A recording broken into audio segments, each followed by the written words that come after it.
Hello, welcome to Majority Rules. This is Season 1, Episode 2. We've made it.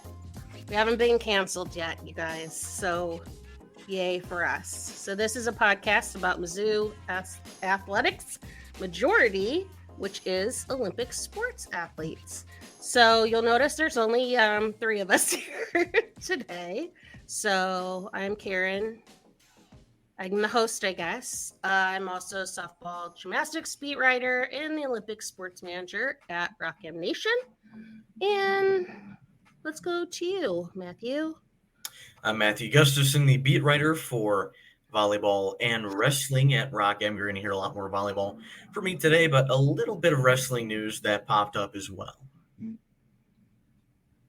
And then you, Dillon? From my end, it's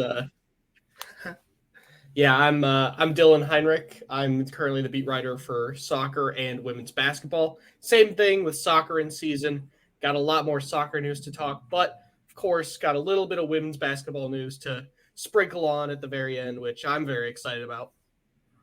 Awesome. And then Rory and I guess Abigail cannot be with us tonight. So I'll have some updates from Rory, who covers all the rest of the sports that we don't have a main person assigned to at Rock M Nation. And then Abigail covers the running and the jumping sports. So track and field and cross country. And I have a couple updates for that. So let's get started with in-season sports updates. So Dillon, let's go to you.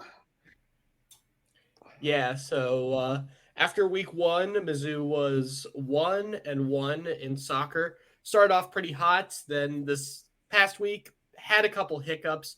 You go on the road against an Illinois team that very much a rivalry matchup. These have been back and forth these past couple of years. It looked pretty physical, pretty chippy early on. A couple really good chances for Mizzou in the first half. Can't break through. Illinois finally gets a goal late in the second half. But Mizzou is able to come back and finally tie it up in the last 12, 13 minutes or so on a play from Jessica Larson that she shot on goal, hit off the goalkeeper's hand, and then Melena Fisher, right spot, right time. She didn't even really kick at it. It just sort of like hit off her belly into the goal, which was more than enough to get the job done. So ended with a tie game with about 10 minutes left. The teams are going back and forth. Saw a lot of tackles, a lot of fouls, pretty severe yellow card handed out each way. But other than that, not too much to say. Bragging rights split right down the middle, 1-1 tie.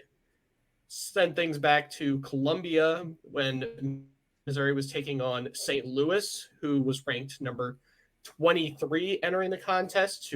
They had a weird 2 games. They tied against University of Missouri, Kansas City, which don't have the greatest soccer team in the world, if we're just being honest, and then proceeded to go back home and tie BYU, who, in case you don't know, is a top 10 team in NCAA women's soccer. So really had no idea what to expect out of this team. So Mizzou, once again, really early on, had a couple really good chances. Kylie Simmons, again, just continues to get so close. Had a beautiful header that just hit off the crossbar and was cleared out by the Billikens. Eventually, St. Louis broke through in the end of the first half, which was actually the first time in these first 4 games that Mizzou had allowed a first half goal. So Billikens break through right before halftime, proceed to add one in the middle of the second half while Mizzou couldn't quite break into the offensive end. They had a couple really good shots down the road. Simmons still looking for that first goal so far, pushed another one that went just wide. And I said it in my recap. I don't know if the offense is cursed or anything, but someone's got to check that field for hexes because there's a couple strange things happening. Because there's they've had a lot of really good shots. They've been out shooting their opponents. They've had ones that just go wide. The goalie makes a miraculous save, or again, it just hits off the crossbar. I think that you could just argue it's a finishing problem. They did have one last year, and I think we're starting to see it a little bit more this year when it comes to just not being able to put the ball in the right spot. But that's not as fun as a curse. So I'm gonna roll with that for a little bit and see where we're at in this next week, which is pretty slow. They've got one game this Thursday, and then after that, they've got a week off. So it's going to be a little bit of rest and recovery for this team. Who do they play on Thursday? So on Thursday, they take a road trip to Miami, Florida. They're going to play the Miami Hurricanes. So it's of course, a Power 4 opponent, but so far Miami hasn't been looking too hot. They lost their home opener to North Florida 1-0, tied against Florida Atlantic 1-1, and then lost 1-0 to Princeton on the road. So 3 mid-major opponents all able to either beat or tie with the Hurricanes. They've only scored 1 goal through their first 3 matches, so I would expect this game to be very low scoring. Whoever gets that first goal is going to have a huge advantage, if not probably be the outright winner. So I think for Mizzou, it'll come down not only to starting fast, they've done a really good job in those first 20 minutes and those last 20 minutes, but when it comes to getting that first goal, actually finishing the job, I think if they can do that, you got to feel really good about their chances on the road. Yeah, I noticed. What do you suggest to get rid of? Sorry, Matthew. I'm glad that you talked about those first 20 minutes. There was a noticeable difference in that SLU match. I think that you saw them kind of really controlling possession more frequently than they usually do in the midfield. And then they were also, if they took possession, they were counterattacking with some success. Once you got Simmons out of the game, right, that just completely shut down. The offense shut down. There was no counterattack to speak of. And I think that really hurt them. One of the other things I noticed was just how similar that match was to Memphis, right? Top 25 team, you lose 2-0. You're in it for a good amount, and then all of a sudden just wheels fall off the wagon, and then in the last couple of minutes, you give up that second goal, so the score is worse than the actual match was. I was just going to ask, talking about curses, what do you think they should do to get rid of it? What are your favorite curse getting rid of remedies? What should we do? Oh boy. I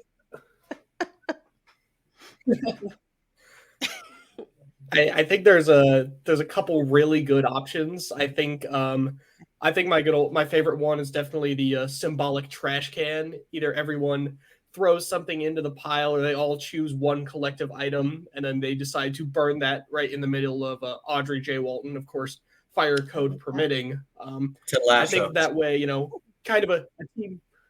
There you go. Ted Lasso, I think, was one who used it. Very similar. I know they had a Ted Lasso game last year, and if they had one this year, that would be very fitting. So I think that might be my personal approach if I was Stephanie Golan here today. Okay. I've got a good one. I don't know if it'll work for soccer, though. Hire Theo Epstein. Work for the Red Sox and the Cubs. Why not Mizzou Soccer? Yeah. Bring him on as a grad assistant somehow. Now let me see if I can pull up this tweet from the cool goal that you were talking about. Give me just a second. Yeah, well, while she's working on that, I might as well mention my MVPs were Jessica Larson and Milena Fisher for this goal. I think Milena Fisher, she's got 2 goals already this year. She's been very effective, both on the defensive side, but especially on the offensive side, facilitating and being able to actually finish those goals. Got the first one of the season and came up in the clutch from being in the right spot against Illinois. And Jessica Larson, she's just so underrated on this roster. She's out there. She is so quick. You don't realize how fast she moves in comparison to everyone else unless you specifically watch her. She's also very shifty with the ball. She moves up, down. I think I said this on Mizzou Sports Daily. She's Mizzou Soccer's Allen Iverson. She's just moving at a different speed than everybody else. So I'm very excited to see what she can do in these next couple of years. But I think the only thing for her is that finishing ability. But even then, her shots on goal, her passing ability is very impressive.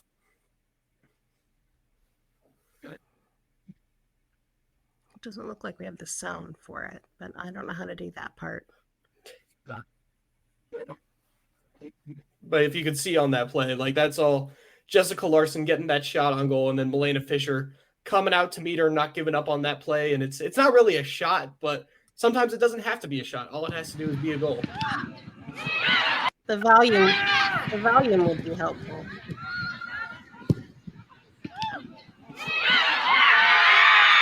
Nice.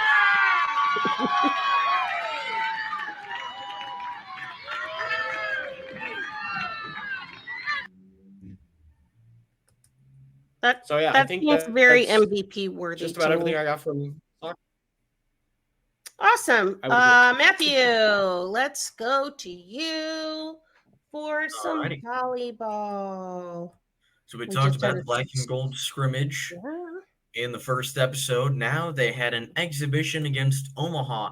The Mavericks, coming off of their first ever NCAA tournament appearance, they won the Summit League, and they look like they could be poised to do that again. You may remember Omaha from the spring and that great NCAA softball regional. That's the same one, right?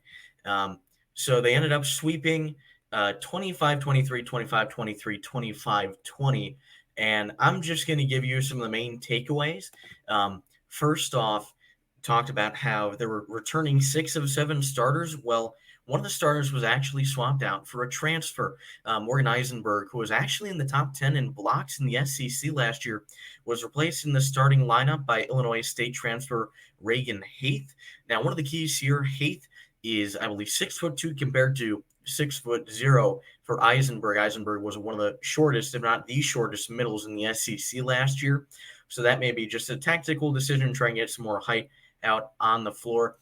But it was the other starting middle blocker, Colleen Finney, who was arguably the most impressive in the exhibition. She had 6 kills and 8 blocks. She looked very good out on the court there, both offensively, defensively. I think she's going to play a bigger role on the offense this season than she did last year. And then obviously the defense. But you really only saw one middle blocker on the court at a time for Mizzou, which is not really something that happened that frequently last year. They would usually have 2 a lot of the time.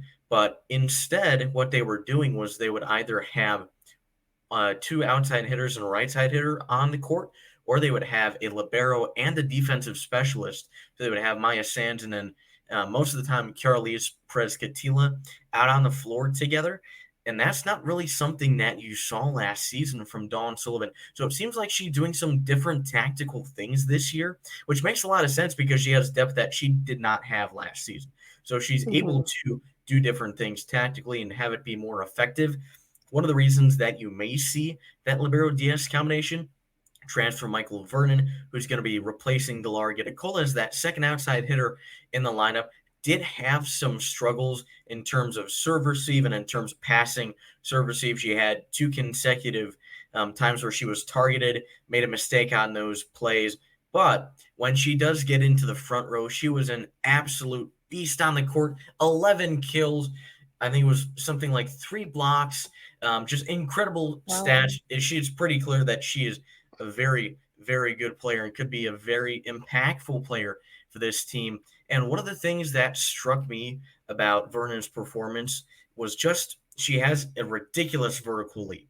And I asked Colleen Finney about it after the match, and she said, yeah, Vernon probably has the highest vertical leap. She jumps higher than anybody else on that team. I legitimately would like to see her at the rec try to dunk a basketball. She's only 5'11", 6 feet, but honestly, I think she could do it. That was how much air she was getting underneath, which does go a long way to help with some of those height issues, although Mizzou has gotten taller as a team.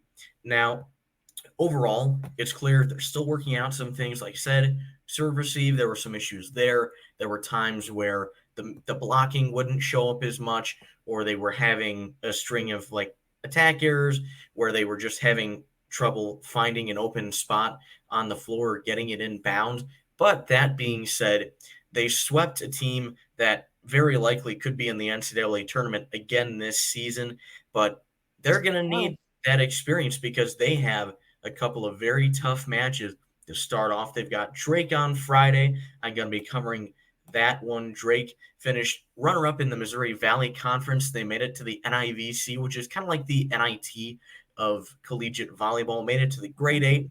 They're returning some quality players, including the libero of the year, But the big one to watch is going to be Saturday. They're facing Creighton, 12th ranked Creighton in Omaha as part of the Blue Jay Invitational. It's being hosted by Creighton, and they're going to be the favorites in the Big East this year. They've got 2 All-American outside hitters. So I do wonder if they go with multiple middle blockers more often than you saw against Omaha, right?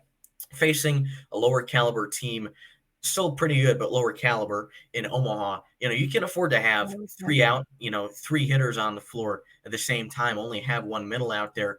If you have 2 All-American outside hitters like Creighton does, then you may end up having to put 2 middle blockers out there. It may make more tactical sense. That's something that we'll look into.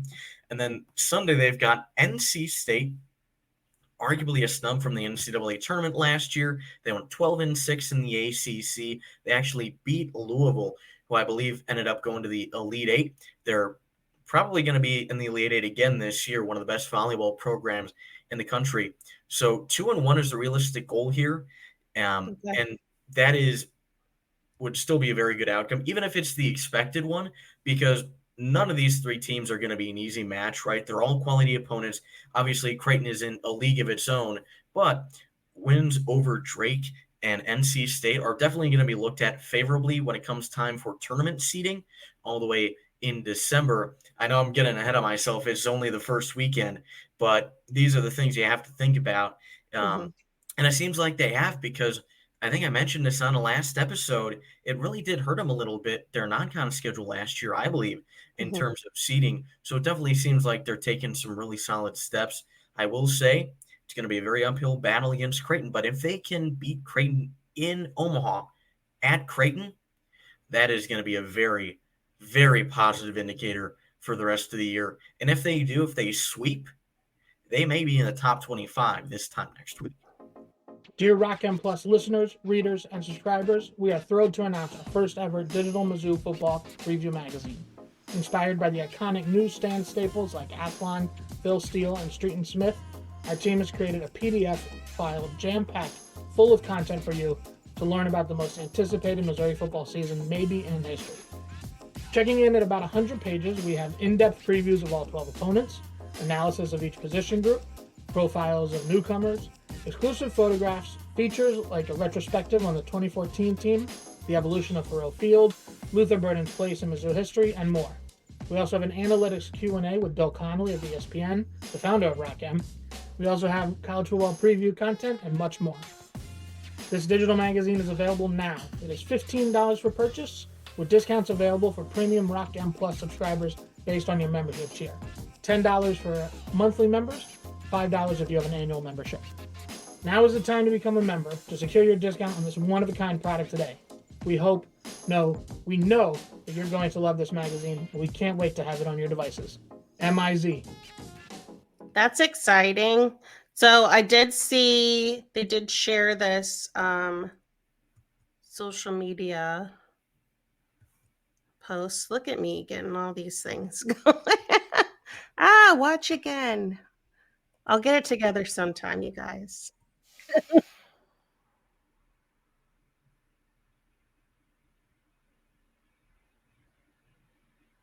See the running out of the tunnel with the smoke, Miami Hurricane style.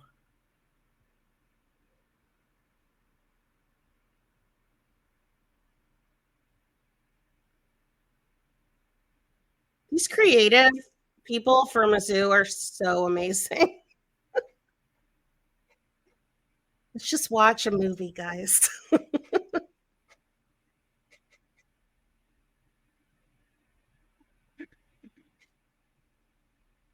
So while that's playing, Matthew, how was the crowd for the exhibition game? I think you had talked a little bit about it on Twitter. Yeah, I think that the crowd for the exhibition may have actually been smaller than the one for the scrimmage. Part of that is probably, I think they may have offered some incentives for students to show up to the scrimmage, but overall, still pretty solid for an exhibition match. I think that the attendance for the first 3 matches of the season at Hearns isn't necessarily going to indicate how much attendance they get for the rest of the year, because those are kind of oddly timed out matches, right, where you may have one match that's starting somewhere around 11 a.m., things like that. But but I think that they're going to have really good attendance. They had a 240% increase in attendance from 2022 to 2023. The word's out about this team a little bit more. And obviously, if you're winning, if they get into the top 25, then that's going to get people's attention. And I do think that getting into the top 25 by either the end of the non-conference schedule or after the first weekend or two of the SEC schedule is a pretty realistic goal for this team. Awesome. Thank you so much for your updates. So pretend I'm Abigail for a moment, who just messaged and said that she had another meeting tonight. So she forgot about the little podcast. So she just wrote a piece for the site that I recommend that everybody go check out at rockmnation.com about the schedule. Kind of the cool thing about Abigail covering cross country for us is that it's not a highly covered sport. So she basically can sit down with Coach Levermore. It's one of those two. Whoops. I think it's Levermore. From what I remember her saying in I was like, I read his name so much and now I can't remember which one it is, and I didn't write it in my notes. So apologies, Coach L. But anyway, he had told her, since basically she's the only one that's really covering cross country, that they can just have a chat whenever they want to. So she's gotten a lot of inside access. So her latest piece for the site, she went through each of the different races that they're going to be competing in and then talked to him about why they chose to compete in those races. And he seems a little, he really gets to the point. He's very direct. If you go back and read it, there's some words in there that I don't know if I can say on a podcast. They're not the bad ones, but he does use a little bit of colorful language when describing how the team may not have been prepared for some events last year.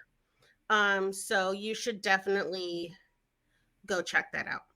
And then their golf for Rory, that is coming, but it starts, I think she said last week, like around September 6th, 7th, something like that. So there isn't a lot on social media yet about the golf team.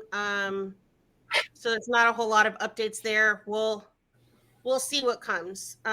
So let's switch over to out of season sports. And we're going to go to Dillon. And I'm going to put up the graphic for the women's basketball schedule, which was released in its entirety. All right, Dillon. Yeah, I'm excited to write a full preview about this schedule, but I have a lot of thoughts. So it's interesting because they released it piece by piece. Like they got the conference opponents, like who they were playing at home and who they were playing away. So we already knew kind of where they were going to be playing at. Then the tracks. So for the most part, we knew almost all of these opponents and all these dates. Mm-hmm. So I did run over all of the non-conference opponents, which we knew ahead of time thanks to those Tribune reports. A couple of changes from those. I think just the tiniest one. We'll start small. Jacksonville State was moved from December 1st to Monday, December 2nd. Doesn't really matter in the grand scheme of things. Just thought it was worth noting. They added another home game on Sunday, December 29th against Jackson State, which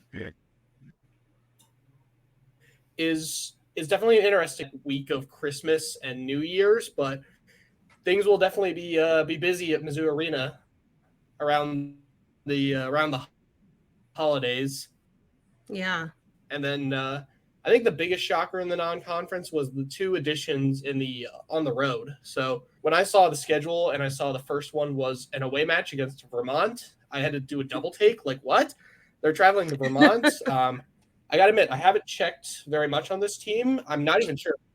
I don't even know if the Catamounts made it on out of the women's basketball side in 22. That both their men's and their women's basketball teams do tend to have quite the storied history to them, but I can't quite say if they made it to the NCAA tournament. And then I think what was interesting is also Western Illinois, a team that, again, is not the most talented or most skilled. Like, they're not a high-level mid-major like we've seen teams like Missouri State in the past. So it's a weird road game, and as looking at it, I'm just looking at that 3-hour trip to Macon, and I'm thinking, yeah, probably going to have to make that a trip sometime in mid-November, which I think it could be an exciting one for sure. Usually those high major at mid majors can get pretty rowdy.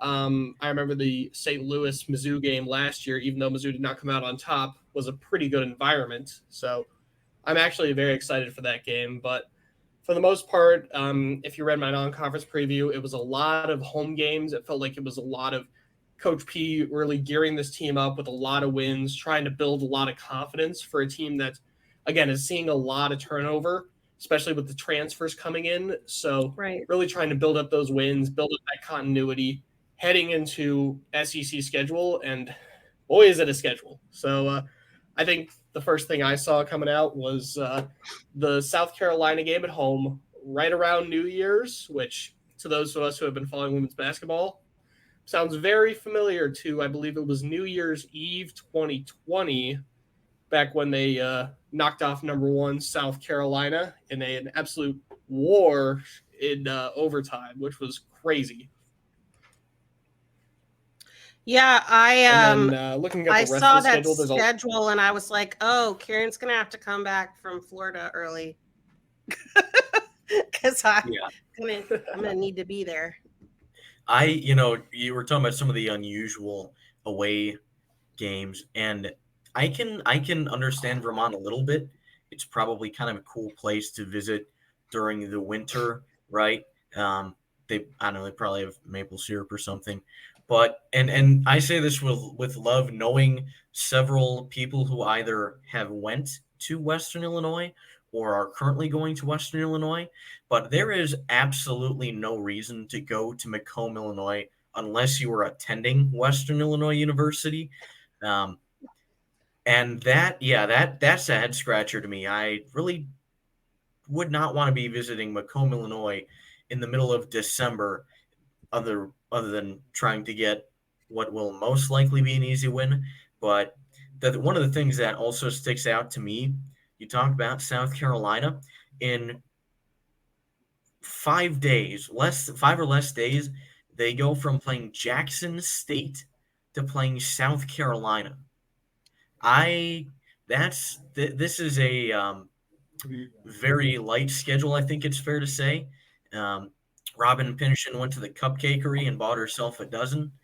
And going from Jackson State to South Carolina, I really don't see how this schedule is going to prepare him for that step up.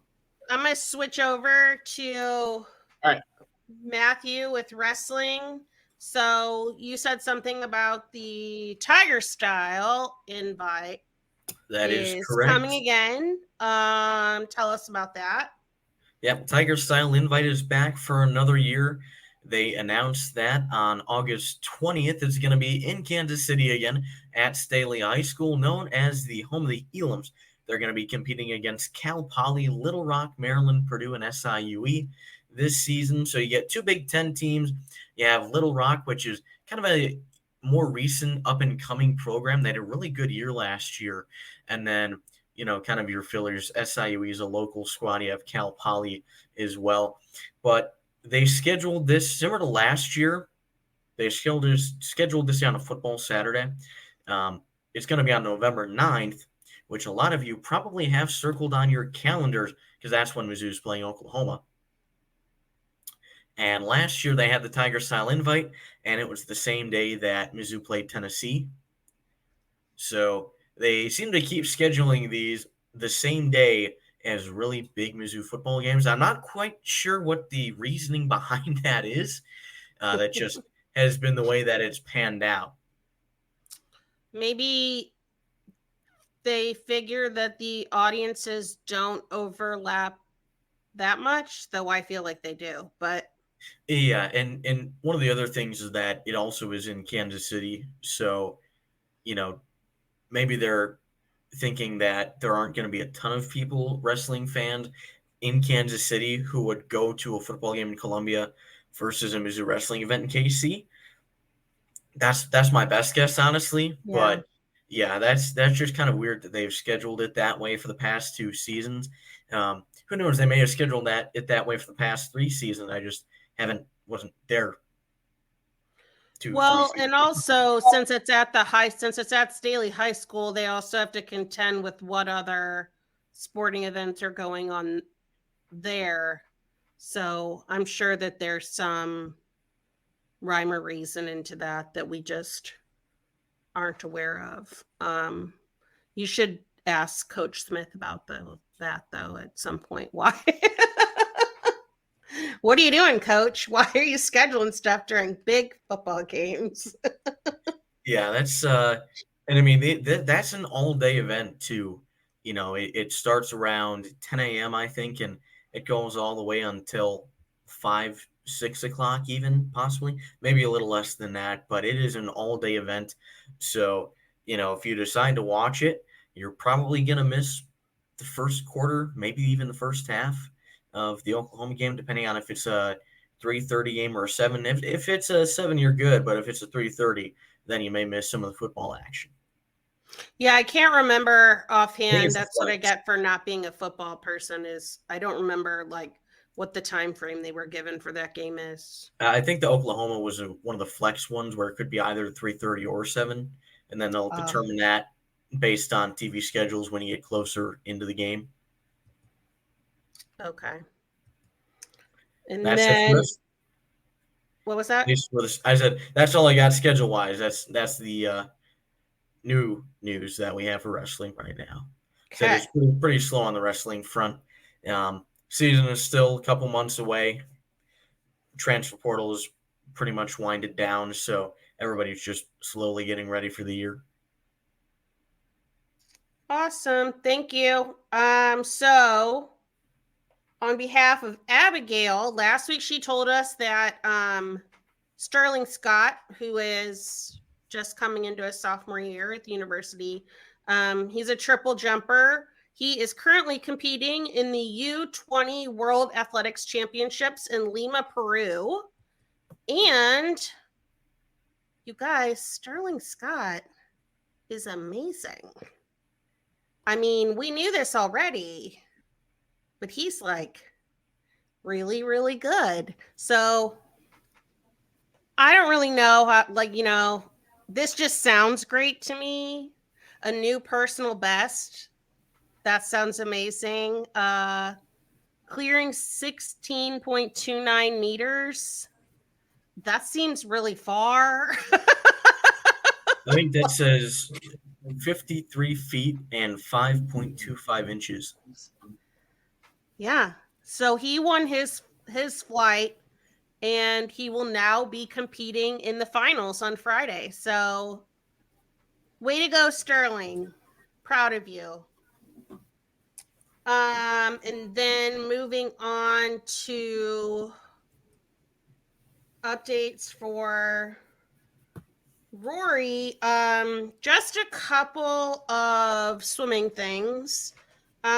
So Mizzou Swim and Dive has brought on a new assistant diving coach, which when I saw this, if anybody had read my piece about what's going to happen to the Olympic sports, this made me extremely happy to see that they have brought in a new assistant coach who is a 2-time Olympian, nonetheless, to help with the diving program, because that signals to me that they're not just going to forget about the diving program. So that's awesome, especially as we know that roster sizes are getting trimmed, and it just makes me happy that they're going to continue to focus on diving. So the new coach's name is, oh my, I don't know how to say it.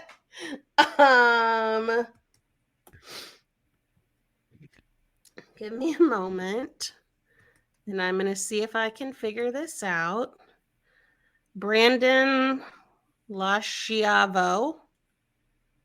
Yeah, Losciavo or Lasciavo. Yeah, I feel something like those are the that. best bets. So he comes from the land of diving. And if you didn't know what the land of diving is, that would be known as the great state of Indiana. They produce divers out there. It is absolutely crazy. So he is a 2-time Olympic qualifier and a former NCAA champion for Purdue, who produces crazy amounts of good Olympic divers. Like, I feel like almost all of the divers in the Olympics for the United States either came from Purdue or Indiana University. Like that was like basically the place they came from. So he did 10-meter platform dive. He has over 3 years of coaching experience, and I'm reading this from the MU Tigers release, specialized in crafting core programs and enhancing athlete performance in and out of the pool. He most recently was a volunteer assistant at Purdue. He's from California. He qualified for the 10-meter in each of the last 2 Olympic Games. He finished 11th in the Tokyo Games and 17th in this last Olympics. So that is really awesome. So welcome, Brandon. Excited to see what you can do with the diving program, and excited that we will have Rory to hopefully attend some meets and provide some extensive updates for both swimming and diving. The only other thing that I saw that came out of swimming was that 2 members of the team were chosen as officers for the Mizzou Student Athlete Advisory Committee. Taylor Williams and Calvin Windle. So Taylor was selected as a co-president and Calvin was selected as a vice president. So that's really awesome. Swim and dive is known for having very, very good grades. All the Olympic sports, just full of smarties, you guys. So congratulations to them. Moving on. For me, I'll start with softball first because this one's really quick. Just saw today that Maddie Gallagher, recent grad and New York native, got her first post-grad job. She will be working for the Buffalo Bills in customer relations. So that's pretty awesome. I think she might have been one of the ones, Dillon, you would probably remember this. I feel like she was one of the ones that may have worked at like one of the other big athletic events as a helper or assistant of some sort in the past. I know that there were some people on the softball team that were kind of working in that role, like that were parks and tourism or whatever that majors, the sports management type of deal. So that's really cool for her. Okay. And then for gymnastics, congratulations to Mari Celestine. She was named the president of the National Panhellenic Council. She is also currently the president of Sigma Gamma Rho, which is one of the Divine Nine sororities on campus. So that's pretty cool. Big leadership position for her. And then the last of my apparatus previews came out today, and that was floor exercise. I know that I had mentioned last week that the depth on floor for Mizzou is going to be crazy. It is going to be crazy. Let me show you how crazy it is going to be. So, this is just my own list. Has 12 people on it that could feasibly be part of the floor rotation. And these are all people who have either scored 9.9 pluses or could very well. So you have, apologies that I just put everybody by nicknames on mine. The rest of my colleagues did other ones. So you have Jocelyn Moore, Kennedy Griffin, Amari Celestine, Hannah Horton, Elise Tisler, who is a grad transfer from Towson, another black and gold school. And then I have Olivia Kelly, who is a freshman from New Jersey in the 6th spot. And then there are all these other options who I couldn't decide what to do with, but could very well find their way in the options. So you have Kaya, whose last name I would butcher, so we're not going to say it. Starts with a T. It's like Taskanen, something like that. She is a member of the Finnish national team, but grew up in Michigan. She is one that's definitely going to find her way in there. Lisa Siebert is a freshman. Ayla Acevedo is also a freshman. Abby Mueller is a grad transfer from Illinois. Raina Light was on the team last year. She's a sophomore. And then Lauren McPherson is a transfer from San Jose State. So it's like all the ones that are not freshmen, which we don't really know what their scores are going to be, have all scored at the very least 9.9. So that is absolutely insane amount of depth that they have there. So that's been really fun. Shout out to the Maneaters, Nate Salzman, and College Gymnastic News, Claire Billman, for their help with this. They have taught me a lot, and I hope that the people that read the piece learned a bit too. I even tried to incorporate some videos. My dad told me he watched Kaya's video today and was like, oh, that's some stuff you see people in the Olympics doing. Yes. That's what I was going for. And then the last thing I have for gymnastics is, I know last week I alluded to some sort of super secret that I still don't know what it is. Though after talking with Nate Salzman, we think maybe it could be schedule related, because Jade Carey, Olympic medalist Jade Carey, is out at Oregon State. Oregon State doesn't have a conference.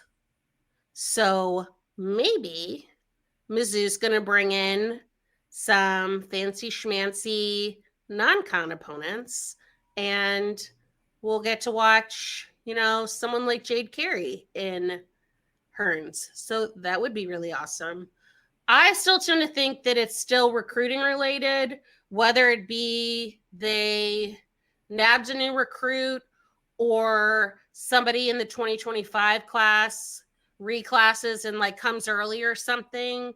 Claire at CGN had told me that is something that she's known to that happens, that when you have a team that's as stacked as Mizzou is, that really could go all in this year with in Jocelyn and Amari's last year, for example, that you may get some of these commits to come in early to like really add even more to the depth. So that's just something to watch. We don't know. Shannon and Jackie are not revealing those cards just yet. But again, when I find out, I will let you all know.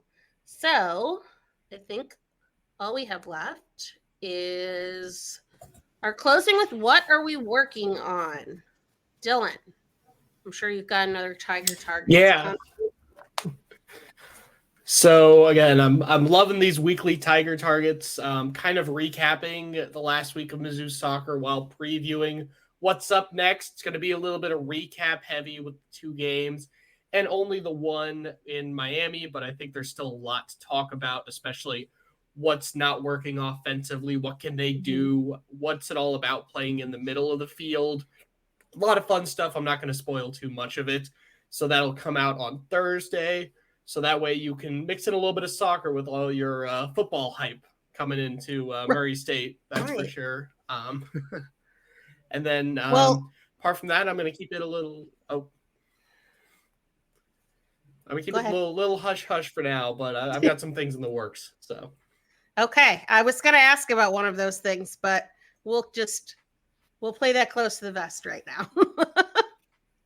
Matthew, when can we expect to see these volleyball previews? I am in the red zone, probably at about 15-yard line.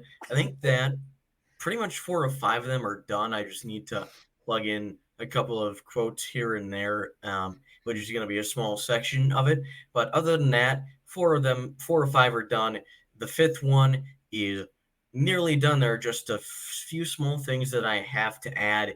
I've been plugging away at that early schoolwork to try to make sure I don't have to do anything over this weekend because I'm going to be covering the team at the Blue Jay Invitational in Omaha. So I'm looking at my schedule on Canvas, and it looks like I've been doing a pretty good job, so I should have plenty of time tomorrow to finish those up.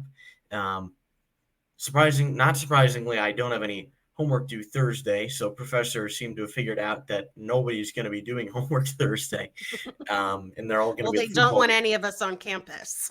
Yeah. So it looks like, I'm going to have a window. Should have it done tomorrow, and hopefully we'll be able to get the first one out on either Thursday or Friday. Awesome.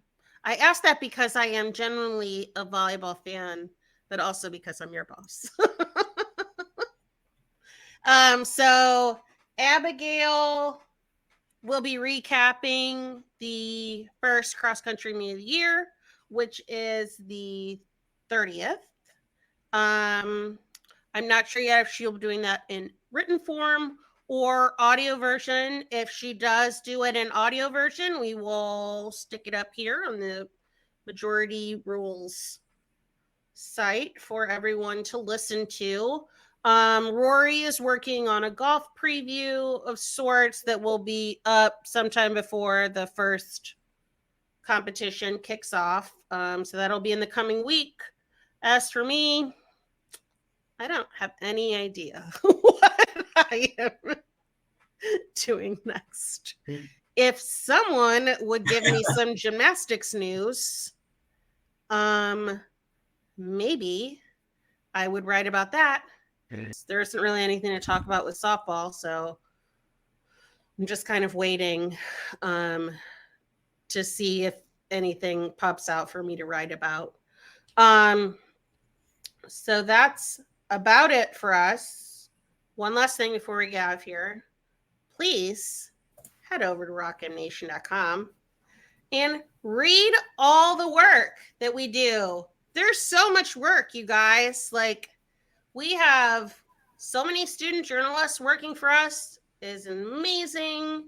We have really amazing other writers as well. We have a crew of like 6,000 football writers, I feel like. They're submitting things for me to check as we're recording this. So hope someone else checked them. So there's so much over there. Something for everybody. More than enough for everybody, some may say. So go ahead and head over there. Read our stuff.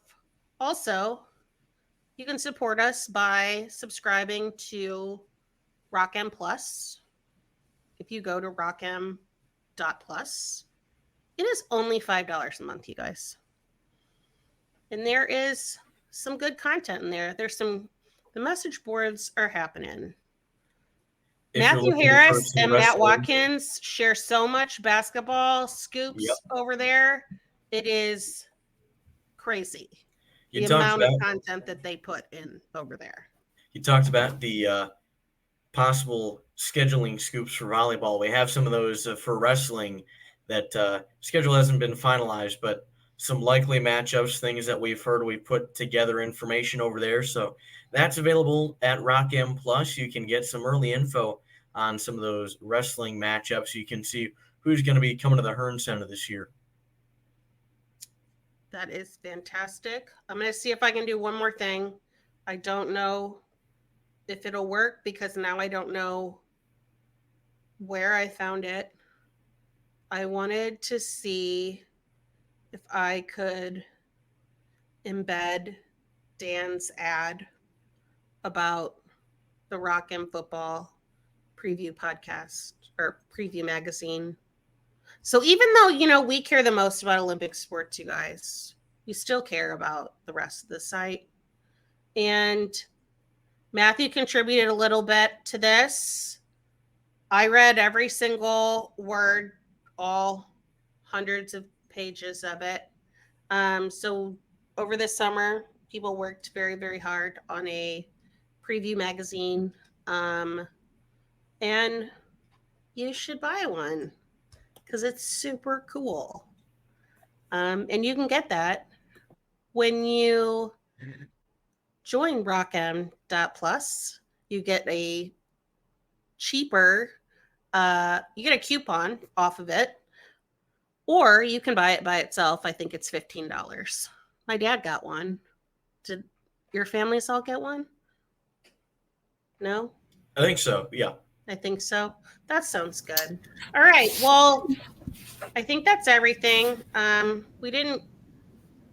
Technical difficulties aside, I think we went a little bit shorter, but we tried. We will be here next week. Maybe it's just the three of us. Maybe it's just me, who knows? We'll find out. We'll find out. Tune in to see who appears on your screen. And have fun at the football game. I assume you guys are all going. Yep. I'll be there, probably sweating to death. I've got my tiger print cowboy hat from the Cotton Bowl already ready to go. Nice. So, yeah. See you next time, and go Tigers. M-I-Z. Z-O-U, I think. Z-O-U. Yeah, I was going to say, I think we dropped the ball on that one. We'll try better next time. Oh my God. Did we get it? Thank you, everyone, for tuning in to RockM Radio, a proud partner of Fans First Sports Network. RockM Radio is the official podcast network of RockM Plus, a new and exciting subscription service provided by me and the other voices of RockM Radio. Please take a few moments to head over to rockm.plus and sign up for an account today. The cost is only $5 a month, and the benefits include access to our live podcast, a subscriber-only message board, weekly newsletters, and more. If you enjoyed this episode of RockM Radio and would like to see more just like it beamed directly into your personal device, make sure to click the subscribe button below and tell your friends. Our podcast feed is available through the Apple Podcast app for iPhone, Google Podcast app for Android, whatever app you listen to your podcast. You can also find RockM Radio on Spotify. If you're looking for a podcast about your favorite team that is not the Missouri Tigers, Fan First Sports Network is your answer. A full podcast network loaded with the team-specific podcasts covering Major League Baseball, the NFL, NHL, NBA, MLS, and more. We'll be back with more episodes of RockM Radio coming to you soon.